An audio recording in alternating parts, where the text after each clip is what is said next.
देखिएगा आज की जो हमारी क्लास रहेगी BHIM 161 यानी BHIM 161 के इंपॉर्टेंट क्वेश्चन को देखेंगे। अगर आपके लोगों के पास बुक है तो अपनी बुक ओपन कर लीजिए, उसमें मैं आपको इंपॉर्टेंट क्वेश्चन बता दूंगा कि कौन कौन सा इंपॉर्टेंट क्वेश्चन है जो आपके एग्जाम में पूछे जा सकते हैं और आपके एग्जाम में आ सकता है। अगर आपके पास बुक नहीं है तो पेन और पेपर निकाल लीजिए, उसमें सारे इंपॉर्टेंट क्वेश्चन को लिख लीजिए। इस बार जो एग्जाम होने वाला है यही क्वेश्चन आपको एग्जाम में देखने को मिलेगा, जो मैं क्वेश्चन आपको इंपॉर्टेंट बता रहा हूं। तो देखिएगा, भारत का इतिहास प्रारंभिक काल से 700 ईस्वी तक इस बुक का नाम रहेगा, ठीक है। और इसमें टोटल जितने चैप्टर हैं, अगर मैं चैप्टरों की बात करूं तो इस किताब में टोटल 16 चैप्टर हैं, यानी 16 चैप्टर हैं। 16 के 16 चैप्टर जो है उसके मैं सारे इंपॉर्टेंट क्वेश्चन आपको बताने वाला हूं, कौन कौन सा आपको पढ़ करके जाना है, कौन सा पढ़ करके नहीं जाना, सारे इंपॉर्टेंट देखेंगे, ठीक है। जितने हैं सबके इंपॉर्टेंट क्वेश्चन मैं इसी क्लास में बताऊंगा। बुक है तो भाई बुक निकाल लो, जैसे मैंने बोला। अगर आपके पास बुक नहीं है तो आप पेन और पेपर निकाल लो, उसमें सारे इंपॉर्टेंट क्वेश्चन लिख लीजिए, और ठीक है। और एक बात मैं आपको अपना व्हाट्सएप नंबर भी बता दूंगा, जिस पर आप व्हाट्सएप मैसेज कर देना। इस सब्जेक्ट की मैं आपको क्लास भी पढ़ा दूंगा, क्योंकि मैं लगातार डेली क्लास भी लेता रहता हूं, तो आप क्लास भी ज्वाइन कर सकते हैं। तो चलिएगा हम लोग इस क्लास को शुरू करते हैं और हर चैप्टर के मैं इंपॉर्टेंट क्वेश्चन बताऊंगा। देखिएगा, पहला जो हमारा चैप्टर रहेगा क्या रहेगा भाई, चैप्टर नंबर 1 क्या है, भारत एक परिचय। इसमें आपको क्या पढ़ना है, भारत का नामकरण, यानी 1.2 जरूर पढ़ें, जैसे राजनीतिक दृष्टिकोण, भारत का नामकरण कैसे किया गया है, ये बहुत इंपॉर्टेंट है और आपके एग्जाम में आ सकता है, ठीक है। और दूसरा आपको एग्जाम में इंपॉर्टेंट होगा 1.5, भारतवर्ष की मौलिक और सांस्कृतिक एकता, ये पढ़ के जाना है। 2 क्वेश्चन जैसे भौगोलिक एकता, राजनीतिक एकता, भारतीय ज्ञान परंपरा, धर्म दर्शन, भाषा लिपि, तीर्थ कला, स्थापत्य, संस्कृति, ये सब आपको पढ़ के जाना। और भारत का नामकरण क्या हुआ और भारत देश का नामकरण कैसे हुआ, क्या क्या भारत का नाम पड़ा, ये इंपॉर्टेंट हो सकता है। यानी 1.2 पूरा आपको पढ़ करके जाना है। दूसरा आपके लिए क्वेश्चन इंपॉर्टेंट है, 1.5 जरूर पढ़ के जाएगा, क्योंकि एक क्वेश्चन आपके एग्जाम में पूछे जा सकते हैं, जो मैं आपको इंपॉर्टेंट बता रहा हूं, ठीक है। चलिए अगला चैप्टर में बताता हूं, जो इसका दूसरा चैप्टर है। देखिएगा, दूसरा जो हमारा चैप्टर रहेगा क्या रहेगा, प्राचीन भारतीय इतिहास के स्रोत। तो इसमें प्राचीन भारतीय इतिहास के स्रोत में जैसे आपको पुरातात्विक स्रोत बहुत इंपॉर्टेंट है, कई बार पूछा जा सकता है। जैसे आपसे एग्जाम में पूछेगा प्राचीन भारतीय इतिहास के स्रोतों में पुरातात्विक स्रोत बताओ या साहित्यिक स्रोत बताइए, साहित्यिक स्रोत पूछेगा तो या ये इंपॉर्टेंट है। जैसे बौद्ध साहित्य और जैन साहित्य जरूर पढ़ लें, कई बार भाई मेरे ये भी पूछा जाता है। समझ रहे हो क्या क्या मैंने आपको बताया इसमें दूसरे चैप्टर में से। पुरातात्विक स्रोत पढ़ के जाना, सारे पुरातात्विक स्रोत जैसे अभिलेख, मुद्रा, सिक्के, स्मारक, मोहरे, झील, मूर्तियां, मृदभांड और शैल चित्र, ये पुरातात्विक स्रोत है। साहित्यिक स्रोतों में आपको जैसे वैदिक साहित्य, वेद, ब्राह्मण ग्रंथ, आरण्यक ग्रंथ, उपनिषद, वेदांग, स्मृतियां, महाकाव्य, पुराण, ठीक है। और बौद्ध साहित्य और जैन साहित्य जरूर पढ़ के जाना है, और कई बार बौद्ध साहित्य और जैन साहित्य पढ़ना जरूरी है, ठीक है। और भारतीय इतिहास लेखन में पुरातात्विक स्रोत और साहित्यिक स्रोत एक जरूर करके जाना, क्योंकि ये क्वेश्चन आपके एग्जाम में आ सकते हैं। जो मैं इंपॉर्टेंट बता रहा हूं भाई, यही अगर आप लोगों ने पढ़ लिया और इसकी तैयारी कर ली, एग्जाम में आपको सच में बहुत अच्छा नंबर मिलेगा, ठीक है। चलिए अगला चैप्टर के इंपॉर्टेंट क्वेश्चन बताते हैं। देखिएगा, अगला हमारा तीसरा चैप्टर क्या रहेगा, वैदिक संस्कृति। इसमें आपको क्या ऐतिहासिक स्रोत, खास तौर से वैदिक संस्कृति के पढ़ना है, वैदिक संस्कृति का ऐतिहासिक स्रोत पढ़ना है। दूसरा आपको इसमें से क्या है, वैदिक काल का राजनीतिक जीवन, वैदिक काल का सामाजिक जीवन और वैदिक काल का आर्थिक जीवन, ये पढ़ के जाना, मोस्ट इंपॉर्टेंट है।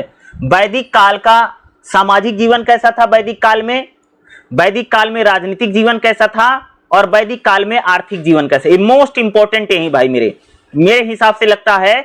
इन सब पे स्टार मार्किंग कर लो तीनों पर, ये तीनों में से एक क्वेश्चन आपको एग्जाम में देखने को 100% मिलेगा। जैसे पूछ लेंगे भाई वैदिक काल का सामाजिक जीवन बताओ, वैदिक काल का राजनीतिक जीवन बताओ और वैदिक काल का आर्थिक जीवन बताओ, इस टाइप के क्वेश्चन आपके एग्जाम में आ सकता है और पूछा जा सकता है। इनको पढ़ करके जाना ही जाना तीसरे चैप्टर में से, जो मैंने आपको बताया है, ठीक है।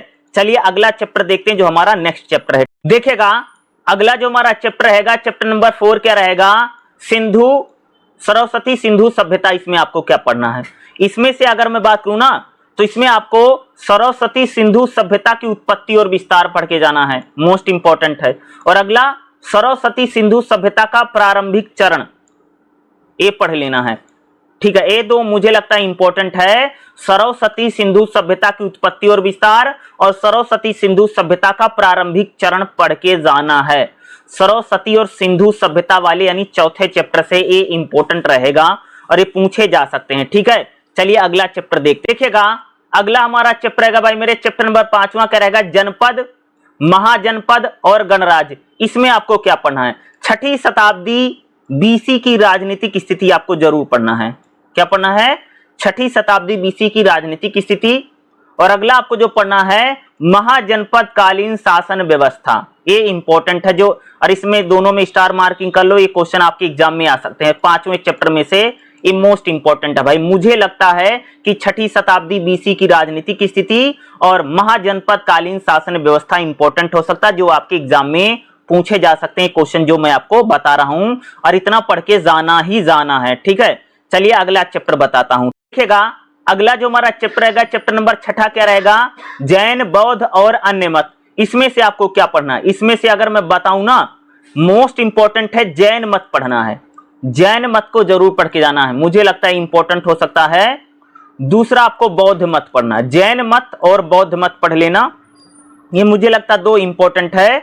बुद्ध के दार्शनिक सिद्धांत कौन कौन से, ये पढ़ना है, और मुझे लगता है यही इंपॉर्टेंट है।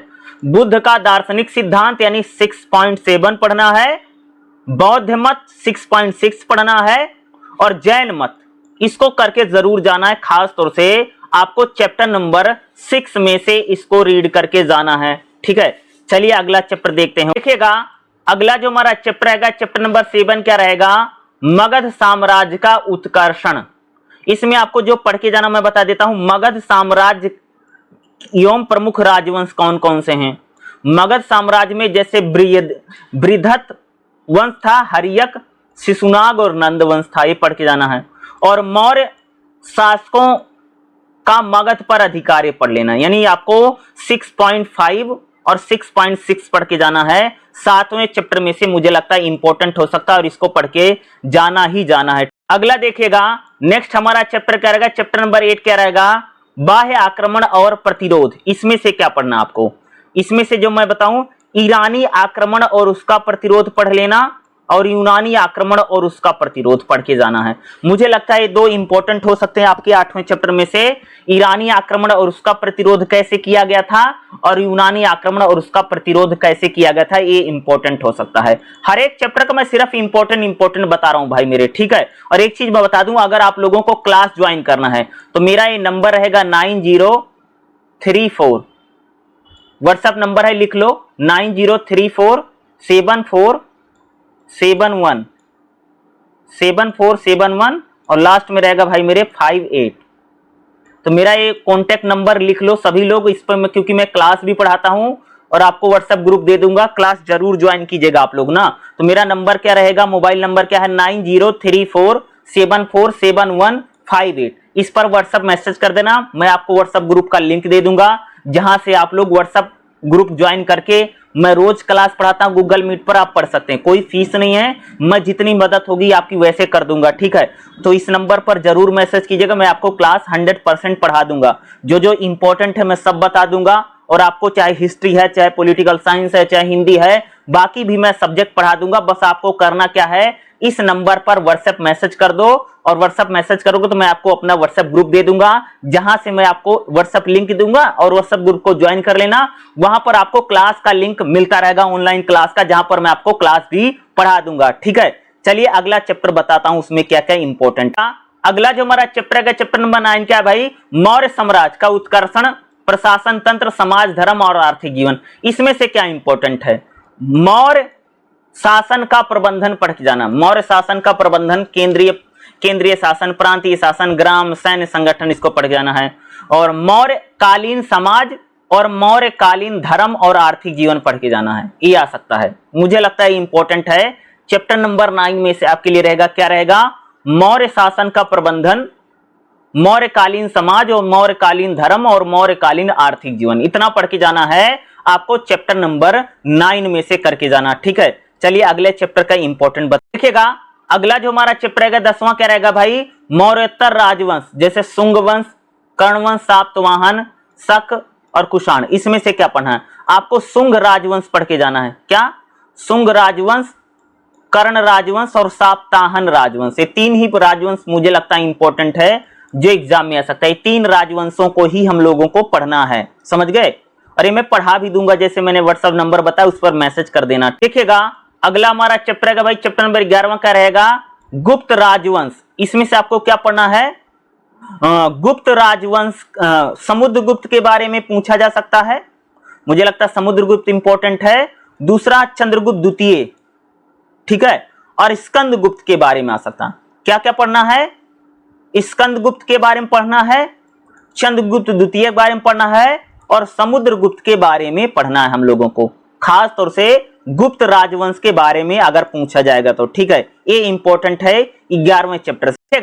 अगला हमारा 12वां चैप्टर क्या रहेगा, गुप्त संस्कृति, प्रशासन, अर्थव्यवस्था, समाज, कला, साहित्य, विज्ञान। भाई गुप्तों के अंतर्गत प्रशासन कैसा, ये मुझे लगता मोस्ट इंपॉर्टेंट है, पढ़ना है। गुप्तकालीन अर्थव्यवस्था और गुप्तकालीन समाज, ये तीन पढ़ना है। गुप्तकालीन समाज पढ़ लेना, गुप्तकालीन अर्थव्यवस्था पढ़ना है और गुप्तकालीन प्रशासन पढ़ना। मुझे लगता है तीन पढ़ोगे ना, तीन में से एक क्वेश्चन आपको एग्जाम में देखने को मिल जाएगा, और मुझे लगता है मोस्टली गुप्त में से यही पूछा जाता है, ठीक है। चलिए अगला चैप्टर देखते हैं। अगला चैप्टर देखिएगा भाई, 13वां चैप्टर क्या रहेगा, वर्धन राजवंश। इसमें क्या पढ़ना है, वर्धन राजवंश का परिचय पढ़ना है, मोस्ट इंपॉर्टेंट है, वर्धन राजवंश के बारे में। इसमें हर्षवर्धन के बारे में और हर्षवर्धन का प्रशासन पढ़ना, बस इतना ही पढ़ना है वर्धन राजवंश के बारे में। अगर मैं 13वें चैप्टर की बात करूं, हर्षवर्धन के बारे में खास तौर से पढ़ेंगे हम लोग, हर्षवर्धन को पढ़ेंगे और वर्धन राजवंश का परिचय। और हर्षवर्धन मुझे लगता है इंपॉर्टेंट हो सकता है और आपके एग्जाम में आ सकता है, ठीक है। चलिए अगला चैप्टर देखते हैं, जो नेक्स्ट चैप्टर है। देखिएगा अगला जो हमारा चैप्टर है, चैप्टर नंबर 14वां क्या रहेगा भाई मेरे, दक्षिण भारत के राजवंश। इसमें हमको क्या पढ़ना है, दक्षिण में पाषाण काल, महापाषाण काल, संस्कृति और ऐतिहासिक काल पढ़ना है। इसमें 3-4 पढ़ने, जैसे चोल राज्य, चेर राज्य और पांड्य राज्य, ये तीन तो पढ़ना ही पढ़ना है। चेर, चोल, पांड्य, ये मुझे लगता है यही ज्यादातर एग्जाम में पूछे गए हैं। और इसमें एक पढ़ना है कांचीपुरम के पल्लव, ये पढ़ लेना है। और भाई जो मैं बता रहा हूं याद रखना, जब पेपर देने जाओगे ना तो यही सारे क्वेश्चन आपको एग्जाम में पूछेगा। तो जो मत कांचीपुरम के पल्लव पढ़ लेना, पांड्य राज्य, चोल राज्य और चेर राज्य, इतना पढ़ करके जाना है 14वें चैप्टर में से, ठीक है। चलिए अगला चैप्टर देखते हैं, जो नेक्स्ट चैप्टर है। अगला जो हमारा चैप्टर है 15वां चैप्टर क्या है भाई, विज्ञान और प्रौद्योगिकी। इसमें आपको एक पढ़ना है ज्योतिष और गणित पढ़ लेना, जैसे अंक गणित, बीज गणित, रेखा गणित। और आपको क्या पढ़ना है, रासायन विज्ञान पढ़ना है, ठीक है। और प्राचीन भारतीय वैज्ञानिक पढ़ना है, ये मोस्ट इंपोर्टेंट, जैसे आर्यभट्ट, ये सब प्राचीन भारतीय वैज्ञानिक सब पढ़ लेना। और आप लोगों को ज्योतिष और गणित पढ़ लेना और रसायन विज्ञान पढ़ लेना। मुझे लगता है 15 में से यही इंपॉर्टेंट हो सकता है, बाकी मुझे नहीं लगता कि भाई कोई पूछा जा सकता है, ठीक है। जो बता रहा हूं सब में मार्किंग कर लो। देखिएगा अगला जो हमारा चैप्टर रहेगा, बिल्कुल आखिरी चैप्टर क्या, 16वां क्या रहेगा भाई, भारत में शिक्षा, कला और साहित्य। इसमें सबसे पहले प्राचीन भारत में शिक्षा कैसे है ये पढ़ना है, पूरा पढ़ के जाना है।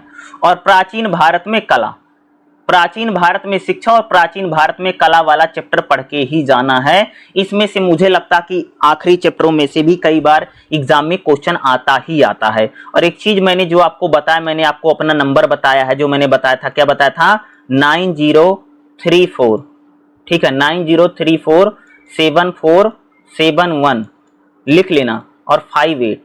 क्या मैंने कॉन्टेक्ट नंबर बताया, व्हाट्सअप नंबर है, इस पर व्हाट्सअप में मैसेज कर देना, ग्रुप का लिंक दे दूंगा, ज्वाइन कर लेना, मैं क्लास पढ़ा दूंगा। 9034747158 ये मेरा मोबाइल नंबर है, इस पर मैसेज कर दीजिएगा और मैं आपको ग्रुप में 100% ज्वाइन कर दूंगा, जहां पर मैं आपको इस हिस्ट्री यानी BHIM 161 और आपको पास एक किताब और होगी ना, BHIM 162 162 होगी, वो किताब भी मैं आपको पढ़ा दूंगा। ये दोनों बुकों की बात करूं, BHIM 161 तो पढ़ा ही दूंगा, 162 यानी 162 वाली किताब भी मैं आपको जरूर पढ़ा दूंगा। इस व्हाट्सएप नंबर पर मैसेज कर दो, मैं आपको व्हाट्सएप ग्रुप में ज्वाइन कर दूंगा और जो भी चीजें होंगी मैं इग्नू की आपको धीरे धीरे 100% बता दूंगा, ठीक है।